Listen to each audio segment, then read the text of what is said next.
I want to give all praises, honor, glory to Yahweh, Bahashem, Yahweh Shai, Bahashem, Rokakadash. Double honors to the apostles and elders of GMS, because that's where I learned this truth from. A warm salutation to the brothers pushing this word throughout the four corners of the globe, the hopeful elect. This is your Asa of the DC Church, coming back to you, Lord willing, with an edifying lesson. This is Exodus 11:1. And the Lord said unto Moses, Yet I will bring one more plague upon Pharaoh and upon Egypt. Afterwards he will let you go hence. When he shall let you go, he shall surely thrust you out hence altogether. This is Ecclesiastes 1:9.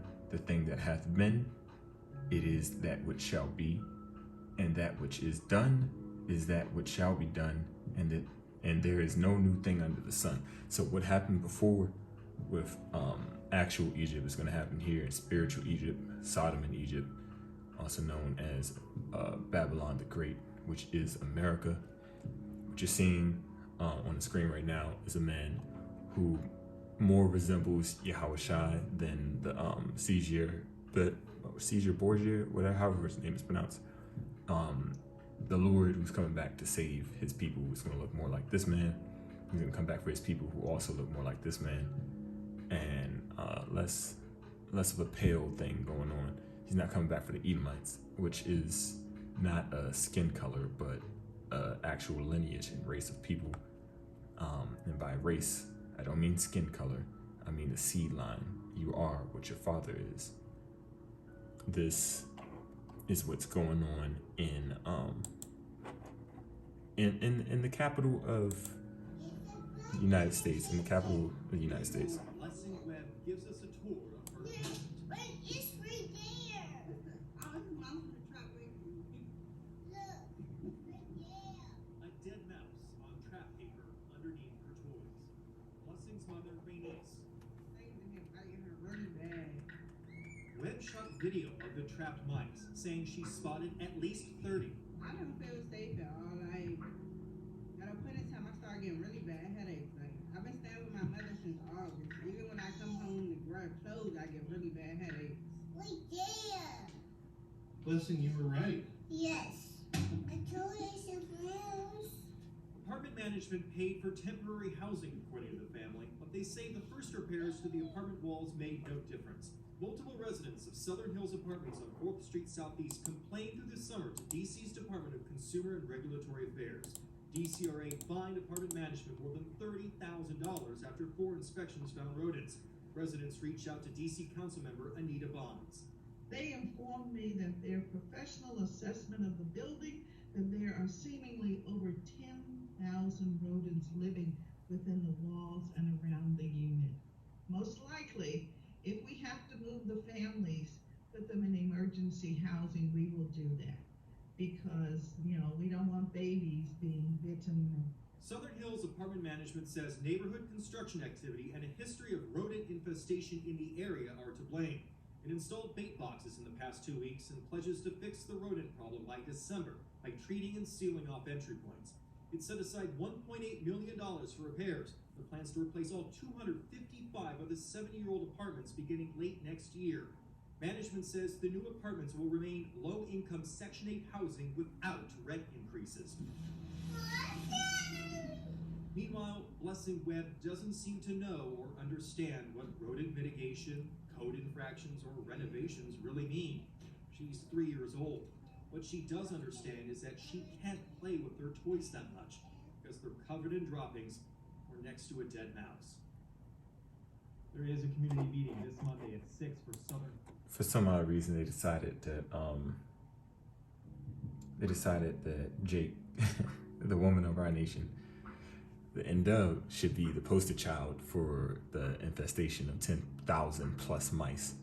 All the people that were living there, and we had to find the single mother of our nation. But that's Esau for you. So now we're the face of rat infestations. Here's Popeyes.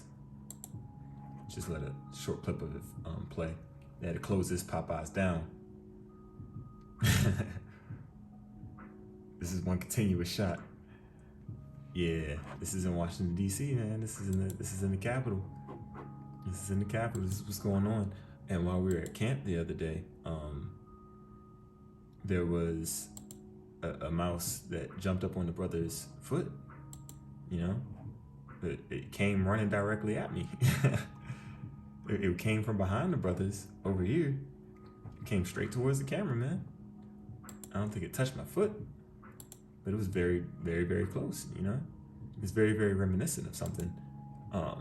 If you remember the Black Plague or the bubonic plague or whatever Black Death, they had several different names for it. But here's an article published by the NIH and the National Library of Medicine. It says dendritic cells from microbacteria infected mice inhibits established allergic airway inflammatory responses to ragweed via IL-10 and IL-12 secreting mechanisms. I don't know why they made that so unnecessarily wordy, but the point here is that if these mice were to bite you, it would establish allergen-induced asthma-like responses. And as you know, we have something in the world right now that is also giving, respiratory responses. So on top of that thing, that we're not gonna say, but you should know what I'm talking about. The worldwide shutdown was because of this thing that I'm talking about. But on top of that respiratory problem, you also have this going on in the capital of Babylon. Let me just grab scriptures at this point. Job 9:24, the earth is given into the hand of the wicked. He covereth the faces of the judges thereof. If not, where and who is he? Why is this the capital of America and it's infested with mice, man? They're saying that the mice population is so bad that they're checking on places in Northwest DC just as much or somewhere around the same amount as Southeast. The difference between Southeast and Northwest DC is like the rich and the poor. The rich end up in the Northwest and all of Jake ends up in the Southeast. Here's the according to history.com, the Black Death was a devastating global epidemic of bubonic plague that struck Europe and Asia in the mid-1300s. The plague arrived in Europe in October 1347, and people on the ship, most of the people on the ship were already dead. Yeah, it says here most sailors aboard the ship were already dead, and those that were still alive were gravely ill and covered in black boils, man. Covered in that. And the black boils oozed blood and pus. The authorities hastily ordered the fleet of death ships, as they called them, out of the harbor, but it was too late. Over the next 5 years, the Black Death would kill more than 20 million people, which was almost 1/3 of the continent's population. How did it start? Even before the death ships pulled into Messenia, many Europeans had heard rumors about a great pestilence that was carving a deadly path across trade routes trade routes of the Near and Far East. Indeed, in the early 1340s, the disease had struck China, India, Persia, Syria, and Egypt. Why is China on the list? Does it seem familiar? Does it seem familiar to anybody? The plague is thought to have originated in Asia. I'm not making this stuff up. I did not write this article, man. Symptoms of the Black Plague. Europeans were scarcely equipped for the horrible reality of the Black Death in men and women alike. At the beginning of the malady, certain swellings, either on the groin or under the armpits, waxed to the bigness of a common apple, others to the size of an egg, some with more, some with less, and the vulgar name plague boils. Blood and pus seeped out of these strange swellings, which were followed by a host of other unpleasant symptoms: fever, chills, vomiting, diarrhea, terrible aches and pains. The woman just said she kept getting aches. She was getting headaches from being in that place, man.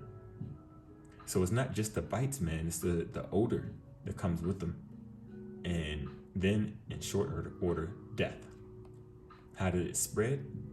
The Black Death was terribly, indiscriminately contagious. The mere touching of clothes, so touching those toys, touching the clothes, coming back in there, touching the carpet, touching your dishes, appeared to itself communicate the malady to the toucher. The disease was also terrifyingly efficient. People who were perfectly healthy when they went to bed at night could be dead by morning. Today's scientists understand the Black Death, now known as the plague, is spread by a bacillus called Yersinia pestis. And it just happens to have pest in the name. And here's why I brought it up. They know that bacillus travels from person to person through the air, as well as through the bite of infected fleas and rats. Both of these pests can be found almost everywhere in medieval Europe, but they were particularly home aboard ships of all kinds, which is how the deadly plague made its way through one European port city after another. So while all these ships are being forced to stay out in the water, man, when they finally come, the fleas and other pests, the rats, they own them. And then those goods get shipped throughout, and they keep recalling all these different foods due to salmonella and all other nonsense, man. Is this the Lord is sending a plague through the land? It's Isaiah 34:5. For my sword shall be bathed in heaven. Behold, it shall come down upon Idumea and upon the people of my curse to judgment. The sword of the Lord is filled with blood. It is made fat with fatness, and with the blood of lambs and goats, and the fat of the kidneys of rams. For the Lord hath a sacrifice in Bozrah, which is city of Idumea, the Edomite city, and a great slaughter in the land of Idumea. Once again, Edomite. Their land will be plagued. It was plagued in the past, it will be plagued in the future. For it is the day of the Lord's vengeance and the year of recompenses for the controversy of Zion. This is Isaiah 66:16. For by fire and by a sword will the Lord plead with all flesh, and the slain of the Lord shall be many. But with that, I want to give all praises, honor, and glory to Yahweh, Bahashem, Yahweh Shai, Bahashem, Rakakadash, Abababal.